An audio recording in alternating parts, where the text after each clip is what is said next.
Now a fishing legend in his own mind, Rick Jordan. Yep, I am definitely fishing in my own mind. In a little bit, I'll tell you about the big fish I caught, which was the first one of the trip. Ooh. Last weekend. You're going to be unimpressed. All right, if you say so. I will be. I'm sure.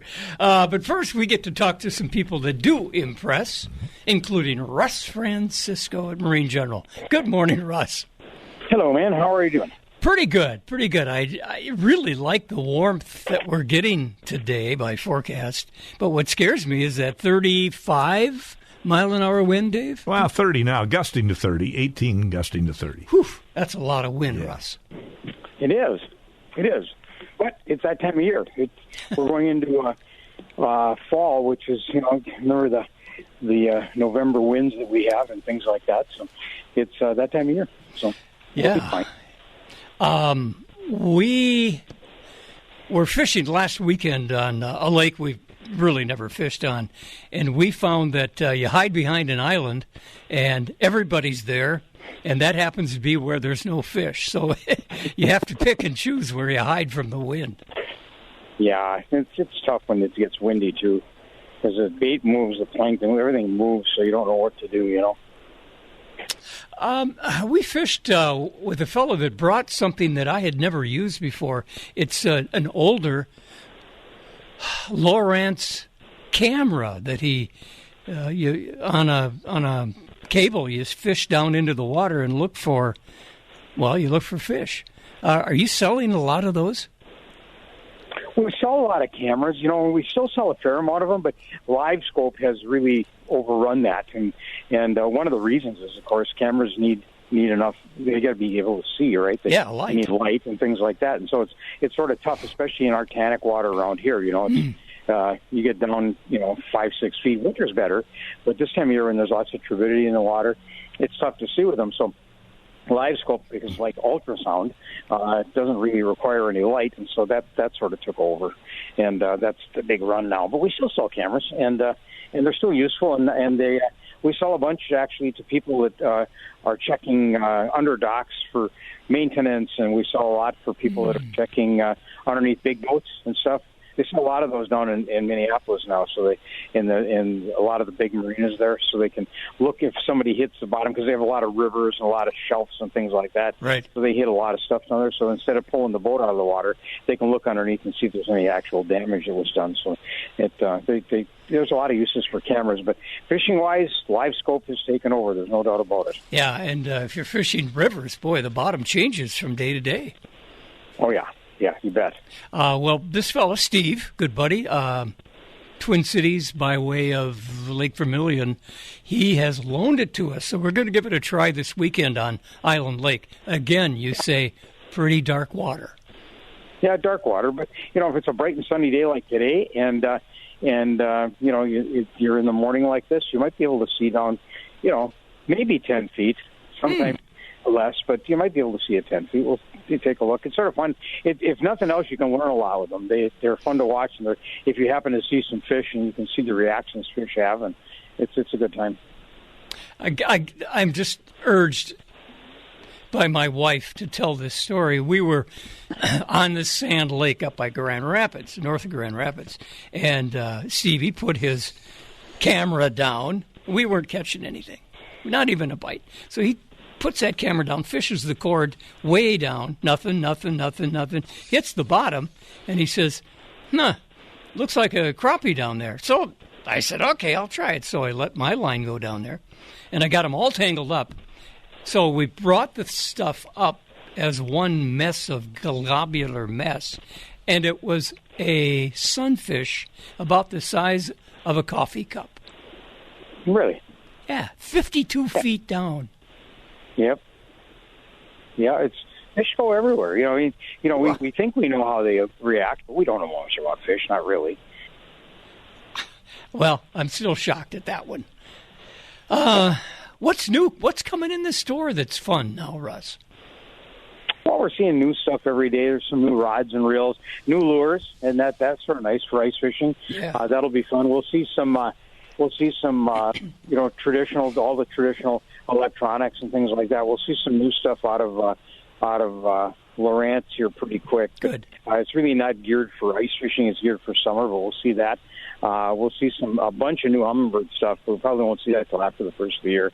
We're hoping to see them before, but not probably till after the first of the year. And so the winter is pretty much the equipment stayed pretty much the same as last year, and it did that for two reasons. Number one is they put all their money into the next spring, and that's what they've been gearing for the last 2 years. It takes them 3 years by the time they think of something to actually get it to the street, and so it takes a while. So that's what they geared for. And then the other thing is that winter was not robust last year because we didn't have any ice to speak of, and so they pulled their wings in a little bit and said, let's just take a deep breath and move everything through that we have, and then we'll talk about it later. So I think what you'll see everything pretty much status quo this year, and then what will happen is these new Humminbird units that are coming out, some of the new Lowrance units and stuff, you'll probably see those turned into winter machines for the 26 season, something like that. That's usually what happens. So we'll see, but good deals now. The factories are really starting to pump, and we know there's some rebates coming out of companies, and they're pretty tight-lipped. But some of the stuff we've already got, so it's been pretty good. And there's no such thing as Black Friday anymore, so when you get stuff, throw it out, tell everybody about it, and move on to the next deal that you can find. That's what it's all about now. Okay, we don't have to remortgage the house for this, do we? No, that's the other thing, too. Prices haven't went up very much. In fact, they've either stayed the same or went down a little bit. And I expected them to go down a lot more than they did, but they said the cost of doing business was so great, they even though they managed to build the units for a little cheaper, the cost of doing business was so great that it didn't reduce it much. But like the new Humminbird units are all touch screen and keypad. They're brighter screen. They have a big processor in them, so that they can run faster and everything, and they kept the price the same. So that's an interesting deal. So that was good. They didn't have a price increase. That's great. Good. Hours at Marine General. Well, okay, so we're going to be open 9 to 6 Monday through Saturday, 9 to 3 on Sunday like we always are. We've got all the hats, boots, and gloves and mitts and ice fishing rods and stuff. We've got sales on everything right now. All the kayaks been put away, but if you need one, I'll run and get one. And this afternoon we'll have actual ice tents on the front lot so people can start looking at them. So here we go. Wow, you need air conditioning in them this time. Yeah, for sure. Thank you, Russell. Appreciate it. Thanks. See ya. He's Bye-bye. at 15th Avenue East, London Road on the Upper Side. And I'd love to brag more about the fishing over the weekend. Mm-hmm. Go ahead. Okay, here. Brag away. Here I go. Yes. Oh, not much, huh? It's awful. It was awful. All right. Well, wait till next year. More dynamite. 9:22 at KDAL. Herman's Hermits? Yes, sir. Every time I see you looking my way. Can't you hear my heart beat? Mm-hmm. A lot of people have beating hearts right now. They're getting excited with the hunting season that's moving in. That's right. Not slowly, but very quickly. And because of that, Pat Kukl is smiling. Good morning.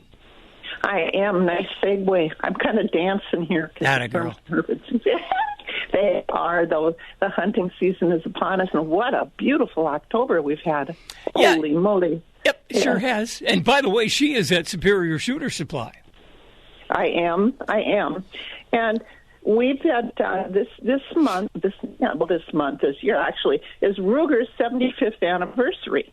Wow. And they've been around, for American-made company, and the big day is October 22nd because 1022, Ruger 1022s that typically blow in the horn.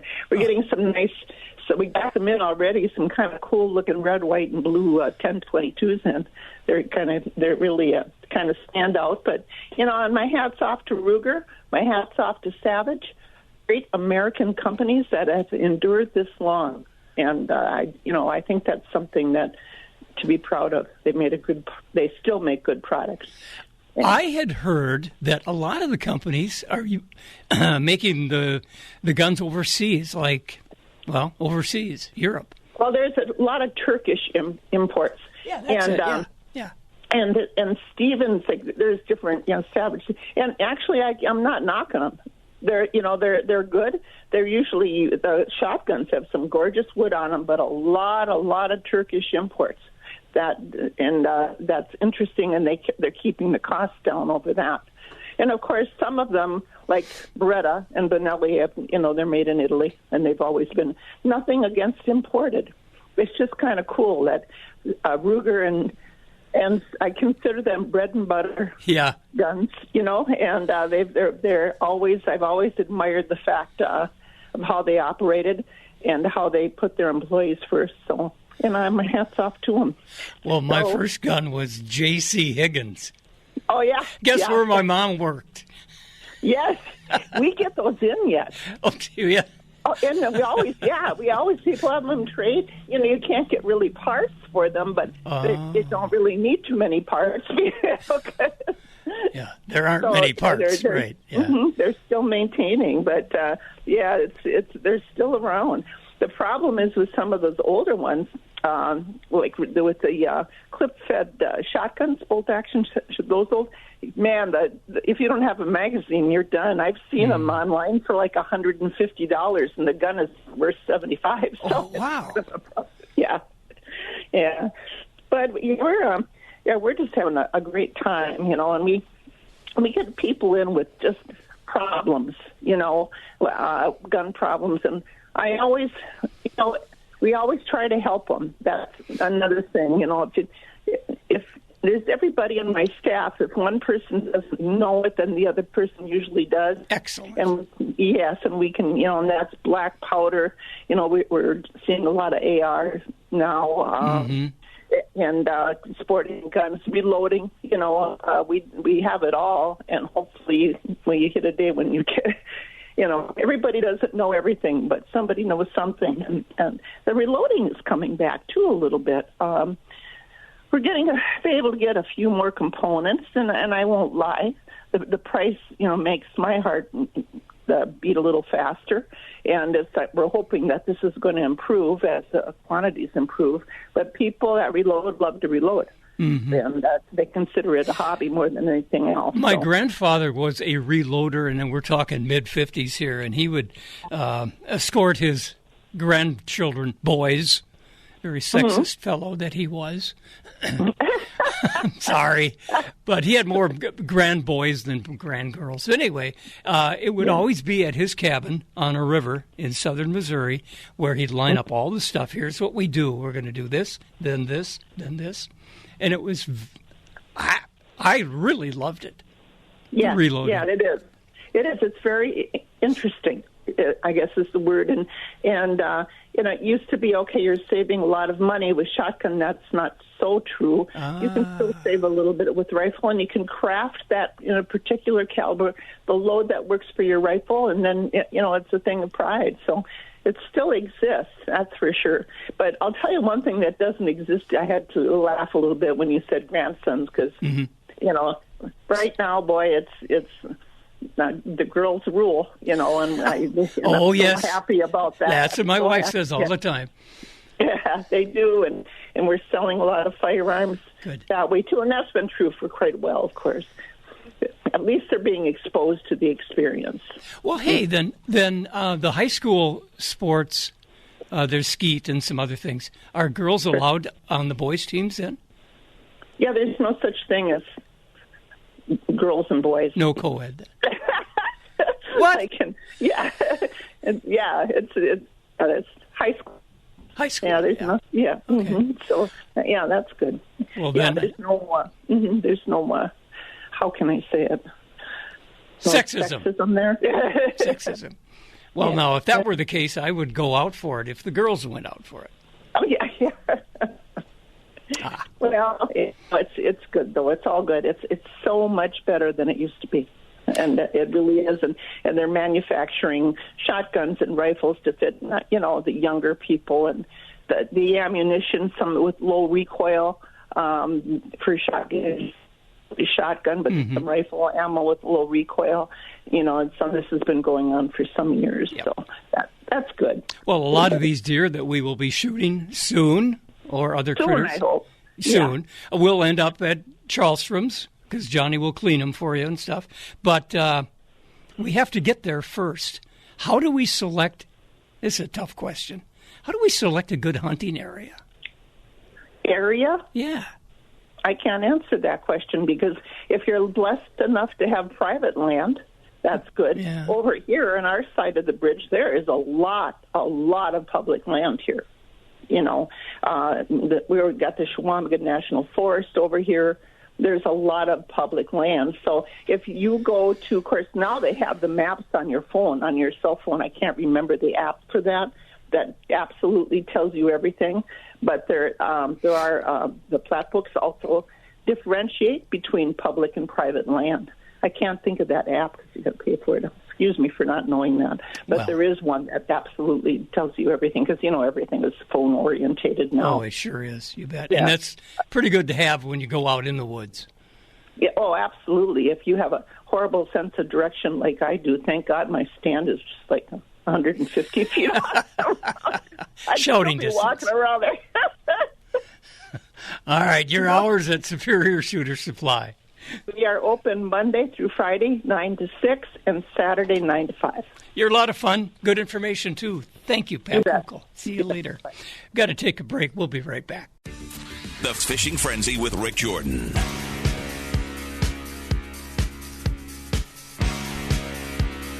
Doesn't sound familiar. Well, you might want to go with the YW or YMCA in this case. Let's I guess. dance. Better, yeah. Okay, now I got it. Yeah. There you go. YMCA. Or you can go to Charleston's. Good Yeah, that's a exercise better there, place. too, with archery and picking out lures. Johnny Charlstrom, top of the morning to you. Good morning. Nice day. Oh, perfect day. Yeah. Just keep those winds down a little bit. Otherwise, we can go fishing. Hey, are people still buying minnows, leeches, crawlers? Yeah. No. Not as much as the last few weeks. I know on the leeches, but Yeah. yes, on the minnows and the crawlers. Still got people getting out, and this weekend the big thing is all the youth out there that this is the weekend for that early deer season for the youth. So if you're stepping off in the woods, there's kids out there with guns. Wear some orange. A lot of orange. Yeah. Yeah. There's some requirements the kids have to know. The family should know. Oh. Yeah. You got to have your license, and being a youth hunt, the youth have to be with some adults. But it's a good hunt. And yesterday, the youth hunters brought in 3 rifle kills, and I got to imagine today we're going to see another 4 or 5. Yeah. Good. Once they start getting out of the woods with their critters. They're critters. Does this wind become a problem? What did you say, Dave? 30, 35 miles an hour? Gusting to 30, yeah. Yeah. Is that a problem, Johnny? When it's windy like that, it becomes more difficult. The deer don't like it, and they're not moving around as much. But this hunt is, I believe, Thursday, Friday, Saturday, and Sunday.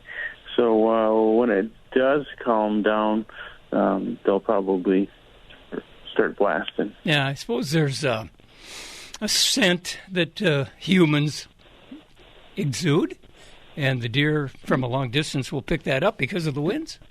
I don't know. Yeah, especially if you're hunting from the ground. But if you get up in a stand up about 12 feet up in the air, the wind really disperses it and takes it away, and then those deer don't have as much of a chance. I ran into the most amazing deer stand years ago. I think it's in Gneeson Township. I won't give the exact area, but I was just walking a tote road, and there was a little more, tire action in the ruts and stuff. And I looked up, and it was almost like a house, a bedroom was built in a tree. It was fantastic. Yeah. Well, as people get older, a lot of times comfort becomes more important than other things. And you've been just sitting on a plank in the tree in your youth, and you get older, and it's like, yeah, I'm building the Taj Mahal right out here. I don't care. You are correct. Yep, I've built, and now someday I'll build one that's the size of a bedroom and hang it in a tree. So you have had some animals in for preparing. How about fishing? Have you heard any big fish out there? Island Lake is still producing some fish. Yeah. I know Boulder and Fish Lake have both been pretty productive. A little bit of complaints from some of the guys on Fish Lake because they're getting a lot of big fish that are not in the slot that have to go back. But that doesn't bother me too much. I'd be pretty darn happy with that. I'd be pretty happy to catch and release some of those nice 22, 23 inches. I'm going to mention this again. I told Russ a few minutes ago. We were at Sand Lake up near north of Grand Rapids, Itasca County, and a guy was using a camera, one of those, whatever. It's a camera. Goes down to the bottom. He got it down 52 feet, 54 feet, spotted what he thought was a crappie. I put my line down. It was a sunfish. It was the size of a coffee cup.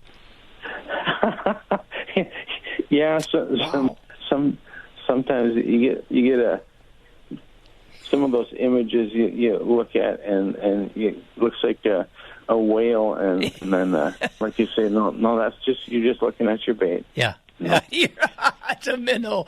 Well, I couldn't believe any fish would be down 52 feet. What the heck's down there? Yeah, just more water. Yeah. Well, what are your hours? So you got talk about the archery. We got an extra minute or two here. Archery's got to be busy too. Yeah, just in the last 10 minutes, Caleb had a young man who's drew his bow back in his stand, and when he went to let it down, torqued it a little too much, and the strings came off, and so he came in with all of his parts in hand, and we smiled because we knew what he did, and we were able to pretty quickly put everything in the press, put everything back together, and he's back in the field, already sighted in and hunting again. So he just drew it too far?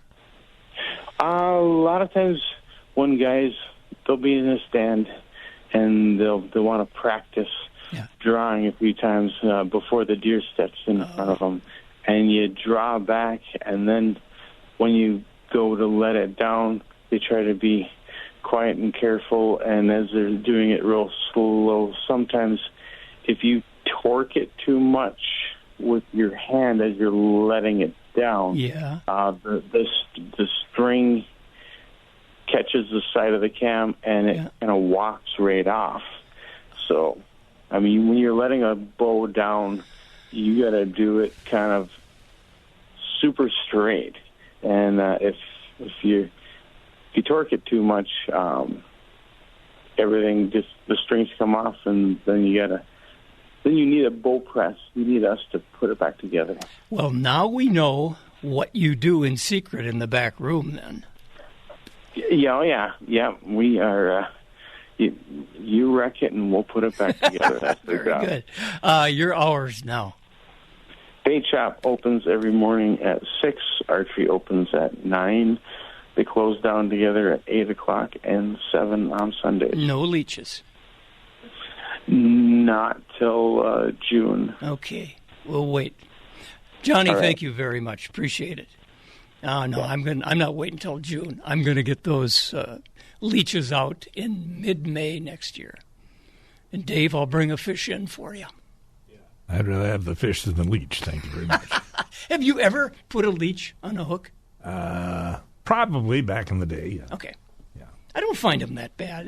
No, as long as they don't stick on you, you're good. They usually don't. Yeah. They want to get away from you, Yeah, I they'll think. stick on you when I go swimming, but fishing, they're pretty good. My dog ate one. Oh, boy. All right, we better take a break. We'll be right back. So you had that ad on there for the Minnesota Wild Hockey. Mm-hmm. One of the most amazing things. And I played goalie when I was a kid. Did you? Okay. I can guarantee that I never shot the puck from one goal down. That's right. I couldn't even shoot it that far. They did that this week. Wasn't that amazing? Goaltender got a goal. Yeah. All right. And the it goalie, can happen, I guess, but not very often. No. Over the how many years of pro hockey, they've only had 20, 30 of them. Something like that, yeah. And to have it totally all the way down. Yeah. Wow. Not accidentally knocked off somebody's. So it was either a very good shot or a very lucky shot. I think it's very good. Okay. He the goalie, and I forgot that guy's name, but he had shot it high in the air. So it was over the heads of the enemy team. I got you. Because you could see in the camera one guy, maybe at center ice, had his stick and he was reaching up there trying to catch it, which would have been a penalty. Yeah. But that was pretty amazing. We have 2 goalies in our family, so we were pretty excited. I guess so. Yeah. All right. We'll be back with more Fisher stuff coming up here, right? Fisher stuff. Yeah. Yeah, or hunting, I guess we fishing. will. Yeah. 9:46 now at KDAL News from the Outdoors. I'm Tim Lesmeister, and this is from the pages of the Outdoor News, brought to you by OnX Hunt. When the leaves start changing colors, that is the perfect time to be out in the woods chasing squirrel. And I'll tell you why. But first, sick of eating tagged soup? It's time to own your odds this fall with OnX Hunt, the GPS hunting app trusted by millions of hunters. Now you'll have access to nationwide public and private land ownership information, waypoints, optimal wind for each stand, tracks, and much more. All at your fingertips. Go to onxmaps.com/hunt and use code ODN20 at checkout to receive 20% off your membership. That's code ODN20. when you see those leaves changing color on the trees, it's the perfect time to get out in the woods and be looking for squirrels. The season's open, but early season, the squirrels aren't moving nearly as much as they are when those leaves start changing colors. What are they doing? They're setting themselves up for winter. They're storing food, and that means they're out searching for acorns, for any kind of nut.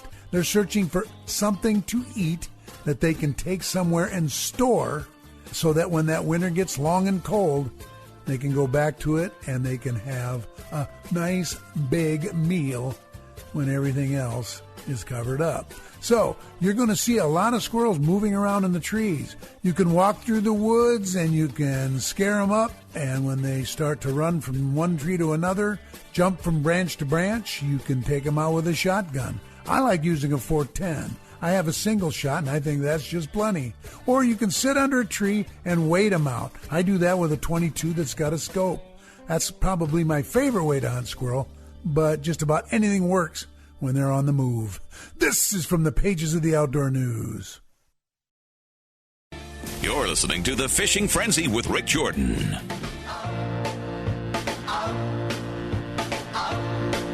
Did you go to a party the other day? A dance. Oh, Yeah, close. Dave Clark 5, over and over. we got the Matt King 1 here at Fisherman's Corner. Good morning, Matt. Morning. How you doing? Well, just reminiscing about our trip up to Itasca County last weekend. Yeah. How did you end up? Can you smell the odor? It stunk. Yeah. We did not do very well. I think we finally discovered how to fish for walleyes and maybe got 4, and that was in about 2,000 hours of fishing. Wow. Yeah, that's pretty slow. You know what we should have done? A different lake. Yeah. You didn't. You just stayed on Big Jesse there. Actually, sand. We ended up at sand. Okay, sand. Yep. Okay. And there were some people bragging about what they did, but boy, we sure can't. This is the third time now I've said this during this hour, but I caught a sunfish at 52 or 54 feet deep. He's way down there.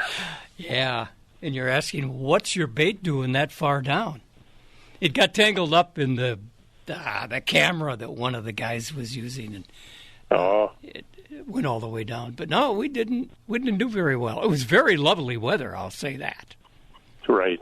Oh, even right now, I mean, I'm looking at this forecast, and I mean, we're past the midway point of October, and we're in, it was 50-some degrees this morning. Yeah. This is, so I'm wondering, is the light switch just going to change, and all of a sudden we're going to go to, 30 degrees and snowy and, stuff like that, or is this going to hold out for a while? I mean, it's hard to say. Yeah, you're absolutely right. You lived here long enough to know that this does not last. No, well, it'll be all of a sudden we're going to be like, oh, what just happened here? Where's our winter coats? Yeah. Well, speaking of winter coats, you've got them up there. I do. We've got some winter coats. We've got warm hunting coats. We've got, I tell you, I got more clothing in here this year than we've had. And gloves. We are stocked full on gloves for the winter and ice fishing season. Waterproof and leather and you name it. We've got it. And so we're electric socks. We talked about those. Yeah. The electric vests are already going out the door. I was telling you last week about that. A good deal on those, under $100 for a heated vest. That's a pretty good deal. And we've got, I've got a whole bunch of our sweatshirts too. Nice, heavy. We got Carhartt and Grundon sweatshirts that have our logo on them that are nice and heavy for the fall. So we're ready for hunting and ice fishing and all that good stuff. And there's a little bit of fishing going on, too, and we were able to get in this week some big decoys for the muskie guys here that have been still going out. What kind of colors would be appropriate for muskies? Well, a lot of guys like the red and white. Yep. That's one of the, common ones, I'd say. But now they're making so many different things, fire tiger and but I would say the white, and then the other one I sell a lot of too is the black. Really? Just black with maybe a little bit of white on it or a little orange on it. I think it kind of represents a loon. Yeah. That's kind of the deal there. And those muskies will eat anything. Yeah, I have heard stories of loons disappearing. Yeah. Yeah, and so... But that's kind of the, and then those guys use them great big decoy minnows. And when I say big, I mean, I'm talking 12-inch minnows, So it's like a maybe even a 14-inch. That's a keeper fish. Yeah, I mean, we keep walleyes that size. And but the guys love those big suckers. They put them on a rig there, a predator rig, and throw out a big bobber. And one guy was telling me, because you're like down in the bay down here, you can fish 2 lines, right? Because you're Wisconsin, and he throws that out the back of the boat with a big minnow on there, and then he casts. And then if he moves, he moves a little bit, up the shore, and then he pops that bobber right out the back of the boat. He says he catches more fish on that bobber out the back of the boat with that big minnow than he does casting. I'll be darned. Yeah, so try that. And eat some big ones. And there's been quite a few guys. Yesterday we sold a lot of bait. Guys getting out fishing. It was a beautiful day. Now, I'm going to back up a little bit, back to the river, St. Louis River. Yeah. How deep would he be fishing? I think what he was telling me is just, he's probably spot locked, I would guess, out there in that 15 to 18 feet of water, and then he's casting into shore and on the points and things like that. Rock piles, too, where rock points come out. Oh, yeah. And so he's casting in, but where he's got that bobber sitting, where his boat is, he's out deeper, and then he's casting into all those different points and rock rock points and different humps and stuff like that. That's he said, I think he said his buddy caught a 48 the other day down there. Wow. Yeah, that's a nice one. And that's fun fishing. That's catch and release, of course. Yeah. Yep. Absolutely.